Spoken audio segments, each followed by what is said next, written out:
वास्तवाची आठवण इथे देत गेले 600 वर्षापासून श्रीरामाचं पवित्र मंदिर इथं उभं आहे आणि त्याच श्रीरामाचं वंदन करून आपण शपथ घेऊन आपल्याला खऱ्या अर्थाने एक संकल्प करायचा आहे आणि खऱ्या अर्थाने आज हा शिवसंकल्प अभियान जे आहे मिशन 48 हे मिशन 48 आपण घेऊन पुढे जातोय। मी आपल्याला एवढंच सांगेन हे शिवसंकल्प अभियान पुण्यातून छत्रपती शिवाजी महाराजांच्या पदस्पर्शाने पुनीत झालेल्या पावन भूमीतून सुरू झालं आणि मग ते आपण प्रत्येक जिल्ह्यामध्ये शिवसंकल्प अभियान घेत काल पालघर मध्ये घेतलं आणि आज रामटेक मध्ये इथे आम्ही या ठिकाणी आपल्या समोर उभा आहे आणि खऱ्या अर्थाने आपल्याला मी एवढं सांगेन की आज काही लोक रामाच्या अस्तित्वाच्या बद्दल प्रश्न निर्माण करतायत।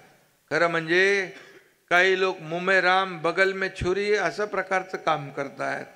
काही लोक जे काही प्रश्न निर्माण करतायत मगाशी आशिष भाऊंनी सांगितलं ज्याने रामाच्या अस्तित्वावर प्रश्न निर्माण केला त्यांना घरी बसवलं आणि जे रामावर श्रद्धा दाखवली त्याला मुख्यमंत्री केलं। ही वस्तुस्थिती आहे। कारण एकदा आम्ही सगळेजण अयोध्येला जात होतो तर गाड्या बॅगा विमानातल्या कुठे गेला आशिष विमानातल्या बॅगा काढायला लावल्या आणि रामाच्या दर्शनापासून वंचित केलं। पण झालं काय पुन्हा या ठिकाणी रामाच्या आशीर्वादाने आपल्याला या राज्यामध्ये सर्वसामान्य माणसाच्या मनातलं सरकार स्थापन करण्याची संधी मिळाली। खरं म्हणजे जो राम का नहीं वो किसी काम का नहीं हे देखील आपल्याला माहित आहे आणि म्हणून खरं म्हणजे वेगळं प्रेम दाखवणारे आपण नाही।